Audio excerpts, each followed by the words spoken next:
Hello my dear students, कैसे आप सब। मैं सुनील जांगड़ा आप सबका वेलकम करता हूं एक बार फिर से फिजिक्स गुरुजी के यूट्यूब चैनल पर। तो आज इस वीडियो में हम पढ़ेंगे क्लास 12th का टॉपिक जो कि है हमारा स्लाइड वायर ब्रिज या फिर दूसरा नाम है जो है मीटर ब्रिज। इससे पहले हमने किया था व्हीटस्टोन ब्रिज, तो व्हीटस्टोन ब्रिज अच्छे से कर लें, ठीक है, क्योंकि इसको करने से पहले आपको व्हीटस्टोन ब्रिज का प्रिंसिपल अच्छे से समझ आना जरूरी है, ठीक है। उसका लिंक जो आपको डिस्क्रिप्शन बॉक्स में मिल जाएगा उस वीडियो का, और साथ में ही चैनल का जो है टेलीग्राम ग्रुप है सुनील जांगड़ा सर के नाम से, उसका लिंक भी आपको मिल जाएगा कमेंट सेक्शन में। तो वहां से आप उस टेलीग्राम ग्रुप को ज्वाइन कर सकते हैं, क्योंकि वहां पे आने वाले जो टाइम है उसके अंदर आपको फ्री नोट्स मिलने वाले हैं, ठीक है। तो जल्दी जाइए और टेलीग्राम ग्रुप को जरूर ज्वाइन करें। तो चलिए शुरू करते हैं हमारा टॉपिक जो कि है भाई मीटर ब्रिज या फिर slide wire bridge. Metre bridge या स्लाइड वायर ब्रिज क्या है, इसमें क्या होता है भाई, ये व्हीटस्टोन ब्रिज जो हमने किया था जिसमें हमारे पास 4 रेजिस्टेंस थे, किस फॉर्म में थे, वो ब्रिज की फॉर्म में थे, ठीक है। रोम्बस टाइप थी, पी क्यू आर एस लगे हुए थे, ठीक है। तो उसकी प्रैक्टिकल फॉर्म, ठीक है, ये क्या है भाई, a slide wire bridge is a practical form of Wheatstone bridge which is use for measuring unknown resistance, ठीक है। वो सिर्फ बुक तक, पेजेस तक था, ठीक है। उसे हमने एक्सपेरिमेंटली जो है करके नहीं देखा था। करके किसे देखा भाई, स्लाइड वायर ब्रिज को, ठीक है। उसकी प्रैक्टिकल फॉर्म जो होती है वो होती है स्लाइड वायर ब्रिज या मीटर ब्रिज, ठीक है। वो भी अननोन रेजिस्टेंस फाइंड आउट करने के लिए आता था, ये भी अननोन रेजिस्टेंस फाइंड आउट करने के लिए काम आएगा, ठीक है। तो डेफिनेशन हो गई भाई, a slide wire bridge is a practical form of Wheatstone bridge which is use to measuring unknown resistance. Next बात करते हैं कंस्ट्रक्शन की, अभी किससे बना होता है। इसमें क्या होता है, आपके पास एक 100 सेंटीमीटर की, ये पूरी एक 100 सेंटीमीटर की वायर होती है, ठीक है।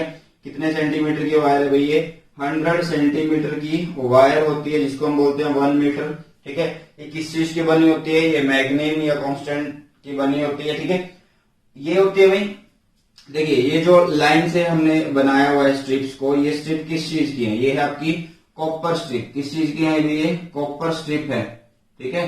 क्या चीज है ये, कॉपर स्ट्रिप्स है ये।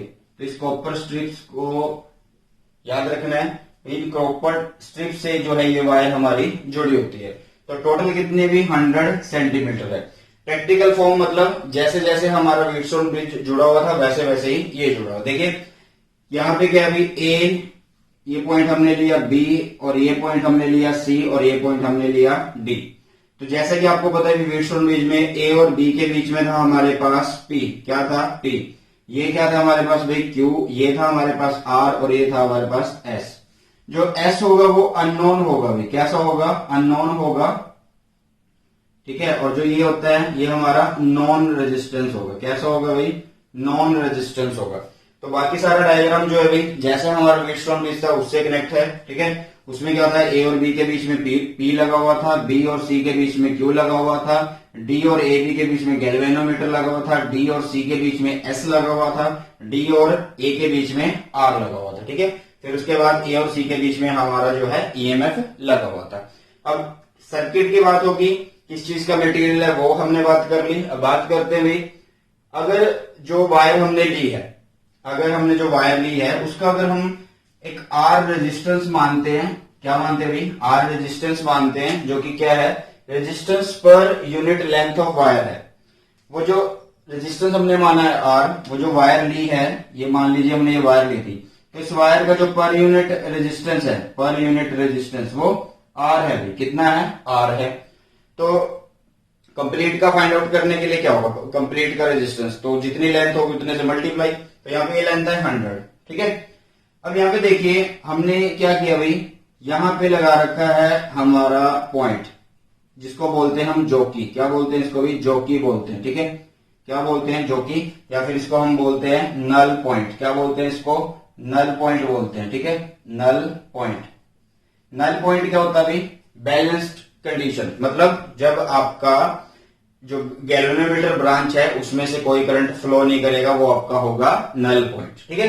तो नल पॉइंट कब होगा, जब चेकिंग करेंगे हम, देखिए इस वायर पे ना स्लाइड करेंगे, इस तरह से स्लाइड करेंगे, जहां पे हमें दिखेगा कि इस पोजीशन पे आके गैल्वेनोमीटर कोई डिफ्लेक्शन शो नहीं कर रहा है, तो वो हमारा नल पॉइंट होगा, ठीक है। मोस्ट प्रोबेबली जो होगा भाई ये मिड पोर्शन में आता है, मतलब मिड ऑफ द वायर आता है, ठीक है। मिड ऑफ द वायर आता, मतलब मिड ऑफ द वायर आके जो जॉकी है उसकी position mid of the wire आके ऐसी कंडीशन हो जाती है कि P by Q is equal to R by S, उनके रेजिस्टेंस इक्वल होते हैं। ठीक है, तो हमने यहाँ पे माना कि जो भी ए और बी का पोर्शन है वायर का उसकी लेंथ है L, और बाकी जो बची मान लीजिए यहां से बची है ये लेंथ इतने वाली। ठीक है, तो ये कितनी है 100 माइनस L, क्योंकि भाई पूरी है 100 सेंटीमीटर की, उसमें से निकाल दिया हमने L तो बचा 100 माइनस L। तो मतलब जो P रेजिस्टेंस हम मान रहे हैं तो P क्या हो गया भाई, P जो हो गया वो क्या, resistance of the length L। तो जो L लेंथ ली है ना उसका रेजिस्टेंस, तो लेंथ है L, उसके साथ स्मॉल रेजिस्टेंस मल्टीप्लाई हुआ तो वो पूरा रेजिस्टेंस आ गया जिसकी वैल्यू कितनी है P, और बाकी बचेगी कितनी वैल्यू अभी 100 माइनस L, तो वो हुआ R। ठीक है, अब इसके बाद देखिए भाई इस पूरे में क्या होता है, यहाँ पे स्केल लगा होता है, यहाँ पे इस तरह से। ठीक है, यहाँ पे लगा होता है स्केल, स्केल में इस तरह से जो बनी होती है नंबरिंग वो सारी बनी होती है। ठीक है, तो इस तरह से स्केल बना होता है यहाँ पे, ज्यादा इसको कॉम्प्लेक्स नहीं करते, आप सिर्फ याद रखिए यहाँ पे स्केल होता है। ठीक है, तो ये हो गया भाई स्केल। तो इस स्केल के अकॉर्डिंग हम इसकी लेंथ को मेजर कर लेते हैं और हमारे पास P और Q की वैल्यू आ जाती है। तो देखिए आपके पास P आ गया वो कितना है भाई LR, Q आ गया वो कितना है 100 माइनस LR। ठीक है, ध्यान से समझिए, स्मॉल r क्या है, रेजिस्टेंस पर यूनिट लेंथ है किसका, वायर का। अब हमने एक पोर्शन लिया हुआ है A से B, तो उसे हम बोलते हैं P, मतलब P रेजिस्टेंस लगा हुआ था तो उसे बोला P। तो वो P रेजिस्टेंस किसके इक्वल होगा भाई, छोटी छोटी लेंथ का रेजिस्टेंस है R और उसकी पूरी लेंथ कितनी है L, तो टोटल P की वैल्यू कितनी हुई LR। ठीक है, इसी तरह से नेक्स्ट जो बची है उसकी 100 minus LR, 100 minus L bracket R। अब हमें पता है कि व्हीटस्टोन ब्रिज का प्रिंसिपल क्या होता है, वो होता है P by Q is equal to R by S. तो P की वैल्यू कितनी है LR, Q की वैल्यू कितनी है 100 माइनस L, और बाहर लगा भाई R, तो ये हो गया R बाई एस के इक्वल। तो R से R कैंसिल, आपके पास बचा R by S is equal to L by 100 minus L। तो यहां से आप क्या कर सकते हो भाई, यहां से मान लीजिए यहाँ पे S जो अननोन है तो S की वैल्यू आप फाइंड आउट कर सकते हैं। ठीक है, कैसे फाइंड आउट करोगे, तो हो जाएगा R 100 माइनस L और नीचे आ जाएगा L और S की वैल्यू आप फाइंड आउट कर सकते हैं। ठीक है, तो ये था हमारा व्हीटस्टोन ब्रिज, मीटर ब्रिज, जिसको हम बोलते हैं स्लाइड वायर ब्रिज। इसको स्लाइड वायर क्यों बोला जाता है भाई, इसमें जो हम नल पॉइंट जो जॉकी होती है उसको स्लाइड करके देखते रहते हैं, जहां पे हमारा जो है पोर्शन मिलता है, मतलब पोर्शन कौन सा, जहां पे IG हमारा 0 हो जाता है, गैल्वेनोमीटर ब्रांच में करंट 0 होगा, डिफ्लेक्शन नहीं शो करेगा, वो होगा आपका नल पॉइंट। ठीक है, तो इसमें कुछ एरर आ जाते हैं भी मीटर ब्रिज में, उनकी बात कर लेते हैं। देखिए कई बार क्या होगा, सबसे पहला जो एरर है पढ़ लीजिए, the resistance of the connecting wire and copper strip have not been taken into account. जरूरी नहीं होता भी इस जो ये कॉपर स्ट्रिप्स हैं इनका रेजिस्टेंस, ठीक है, इनका रेजिस्टेंस और जो कनेक्टिंग वायर्स है इनका रेजिस्टेंस जो है वो हमने अपनी कैलकुलेशन में लिया हो। ठीक है, कई बार इसे क्या करते हैं, जो ऑब्जर्वर होता है जो एक्सपेरिमेंट करता है वो क्या करता है, कई बार इसको कैलकुलेट कर लेता है या नहीं कर लेता, तो वहां पे एरर बन जाता है। दूसरा एरर क्या है, जरूरी नहीं है जो आपका स्केल स्टार्ट हो रहा है उसका जो 0 है स्केल का, जो 0 है स्केल का वो बिल्कुल यहां से स्टार्ट हो। ठीक है, मतलब जरूरी नहीं है वो भी बिल्कुल स्ट्रिप के बाहर से स्टार्ट हो। इसी तरह से यहाँ पे कंडीशन है कि जरूरी नहीं है स्केल का 100 बिल्कुल स्ट्रिप के टचिंग पॉइंट पे हो, वो थोड़ा आगे भी शिफ्ट हो सकता है या पीछे भी शिफ्ट हो सकता है। ठीक है, तो ये कैसे रिमूव कर सकते हैं, चलिए देखते हैं।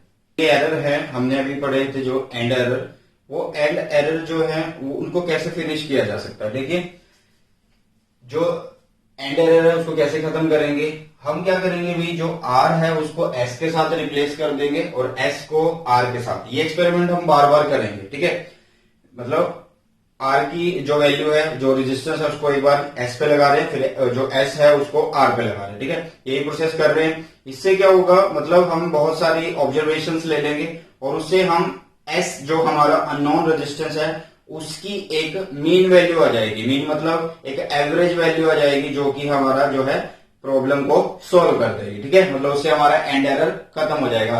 एरर आपने पढ़े होंगे क्लास 11th के अंदर, उसमें क्या होता था, बहुत सारी ऑब्जर्वेशन हम लेते थे रिजल्ट, फिर इसको हम मीन कर देते थे, उनका एब्सोल्यूट निकालते थे और वो एब्सोल्यूट जो होता था वो ट्रू वैल्यू होती थी। तो याद रखो भी जो ट्रू वैल्यू होती है, मीन वैल्यू जो होती है वो एग्जैक्ट वैल्यू की तरह होती है। ठीक है, जो मीन वैल्यू होती है वो ट्रू वैल्यू या एक्चुअल वैल्यू या एग्जैक्ट वैल्यू होती है। ठीक है, तो इस तरह से आप एंड एरर को रिमूव कर सकते हैं। ठीक है, इतना डीप में क्यों पढ़ा रहे हो सर? इसलिए पढ़ा रहे हो भाई, फिजिक्स है, मुश्किल सब्जेक्ट है, कुछ भी आ सकता है पेपर में। ठीक है, ये नहीं है कि एक छोटा सा टॉपिक उठाया, उसको सिर्फ डेफिनेशन पढ़ी या वो कैसे काम कर रहा है सिर्फ ये पढ़ लिया, उससे क्या क्या क्वेश्चन बन सकते हैं। तो इसलिए ये सब चीजें पढ़ना बहुत जरूरी है। नेक्स्ट पढ़ते हैं की पॉइंट्स। क्या क्या खास बातें हैं जो आपको व्हीटस्टोन मीटर ब्रिज के बारे में पता होनी चाहिए। अगर व्हीटस्टोन ब्रिज में मैं बोलता हूं तो कोई गलत नहीं होगा, क्योंकि जो स्लाइड वायर ब्रिज है ये उसी की प्रैक्टिकल फॉर्म है व्हीटस्टोन की। ठीक है, तो फर्स्ट लिखा हुआ इसमें प्रैक्टिकल फॉर्म है किसकी भाई? व्हीटस्टोन ब्रिज की, सबको पता है। ठीक है, तो ये तो हमने पढ़ ली है। नेक्स्ट है the Wheatstone is most sensitive when the resistance of all the four arms of bridge is the same. जितनी भी रेजिस्टेंस होते हैं हमारे व्हीटस्टोन में, अगर वो सारे इक्वल है तो जो ब्रिज होता है हमारा वो मोस्ट सेंसिटिव होता है। इसका मतलब क्या है कि भाई जो नल पॉइंट है, मतलब जहां पे बैलेंस कंडीशन मिलती है, वो कहां मिलती है? हमें मिडल ऑफ द वायर मिलती है। कहां मिलती है? Middle of the wire. तो अगर आपसे पूछा जाए क्वेश्चन कि कब ये ज्यादा सेंसिटिव होता है, तो आप क्या बोल सकते हो? नल पॉइंट पे। ठीक है, कब नल पॉइंट कब होता है? ये मिडल ऑफ द वायर। ठीक है, मोस्ट सेंसिटिव सीधा बोलना है कि middle of the wire. Next अभी can not be use to measure very high और लो रेजिस्टेंस। ये तो हमने पहले भी पढ़ा है व्हीटस्टोन के अंदर, तो उसी की प्रैक्टिकल फॉर्म है, तो इसमें भी वही कंडीशन लागू होगी भाई, क्या कि ये ना तो ज्यादा हाई रेजिस्टेंस को मेजर कर सकता है और ना ही लो रेजिस्टेंस को मेजर कर सकता है। ठीक है, नेक्स्ट आपके पास भाई ये जरूर पता हो आपको, कई बार क्वेश्चन आ जाता है कि अगर हम बैटरी और गैल्वेनोमीटर की पोजीशन को चेंज कर दें, ठीक है, अपने स्लाइड वायर के अंदर, तो क्या फर्क पड़ेगा? कोई फर्क नहीं पड़ेगा भी। ठीक है, ये चीजें हमने पहले कर ली है व्हीटस्टोन ब्रिज, जिसने अच्छे से किया है तो उसको समझ आ जाएगा। ठीक है, तो व्हीटस्टोन का लिंक जो है डिस्क्रिप्शन बॉक्स में। The balance position of metre bridge is not affected on interchanging the position of battery and galvanometer. Battery galvanometer को अगर आप इंटरचेंज करते हो तो कोई फर्क नहीं पड़ेगा नल पॉइंट पे, वो जहां पे आपको मिल रहा था वहीं पे आपको मिलेगा। ठीक है, मोस्ट सेंसिटिव कब होता है? मिडल ऑफ द वायर होता है। नेक्स्ट भाई क्वेश्चन लिखा हुआ है कि किस तरह का क्वेश्चन आपके पास आ सकता है। तो फर्स्ट है why are the connection between the register in bridge made of thick copper strip. जो वायर हमने लगाई थी अभी हमने जो रजिस्टर लगाए थे इस तरह से, वो किससे जुड़े हुए थे भाई? कॉपर स्ट्रिप से जुड़े हुए थे। ठीक है, कॉपर स्ट्रिप से जुड़े हुए थे। तो ये कॉपर स्ट्रिप क्यों यूज करते हैं? ठीक है, एक तो सबसे पहले बताओ भाई रेजिस्टिविटी जो होती है कॉपर स्ट्रिप की, वो क्या होती है? वेरी लो होती है। ठीक है, क्या होती है? Very low. रेजिस्टिविटी क्या होती है? बहुत कम होती है, मतलब रेजिस्टेंस आप बोल सकते हो बहुत कम होता है। ठीक है, एक तो ये हो गया। दूसरी बात क्या भाई, जो स्ट्रिप्स हमने लगाई है वो थोड़ी हमने बड़े एरिया की लगाई थी। कैसे? वो उनका एरिया इस तरह से था। ठीक है, वो इस तरह से लगाई है हमने। ठीक है, एक बीच में लगाई थी इस तरह से और एक साइड्स में लगाई थी, तो इनका एरिया क्या भी बड़ा है। तो हमने क्या पढ़ा है भाई, जो रेजिस्टिविटी है या जो रेजिस्टेंस है वो क्या होता है? रो एल बाय ए। तो मतलब आर जो है वो 1/a है। अगर ए बड़ा है भाई तो रेजिस्टेंस क्या हो गया? कम हो गया। तो रेजिस्टिविटी कम है, ठीक है, मटेरियल की, और ऊपर से उनका एरिया ज्यादा है तो रेजिस्टेंस फिर से कम हुआ। तो इनका रेजिस्टेंस क्या होता है? हम नेग्लिजिबल कंसीडर करते हैं। तो आप बोल सकते हैं इसलिए ये क्या होती है, इनको हम थोड़ा ज्यादा थिक यूज करते हैं और ज्यादा बड़े एरिया में यूज करते हैं। नेक्स्ट है which material is use to for the metre bridge and why. हमने पढ़ लिया कि ये कॉन्स्टेंटिन एंड मैग्नीन की बनी होती है जो वायर हम लेते हैं, ठीक है, स्लाइड वायर के अंदर। तो ये किस मटेरियल की बनी है वो हमने बता दिया, और क्यों होती है, क्यों का है, ये जो इनका टेम्परेचर कॉफिशिएंट होता है ना, टेम्परेचर कॉफिशिएंट, ठीक है, वो क्या होता है? वेरी लो होता है। टेम्परेचर कॉफिशिएंट होता है जो, वो क्या होता है? वेरी लो होता है। ठीक है, मतलब टेम्परेचर में कोई भी फर्क आ जाए, मतलब due to flow of charge और flow of current in the wire, जो टेम्परेचर प्रोड्यूस होगा उसकी वजह से उसके रेजिस्टेंस पे कोई फर्क नहीं पड़ेगा। तो ये था हमारा भाई स्लाइड वायर ब्रिज, जिसको हम बोलते हैं मीटर ब्रिज। किसी नाम से भी आपके पास आ सकता है। किस तरह से ये काम करता है, क्या इसकी डेफिनेशन है, क्या इसका प्रिंसिपल है? सेम प्रिंसिपल है इसका व्हीटस्टोन की तरह।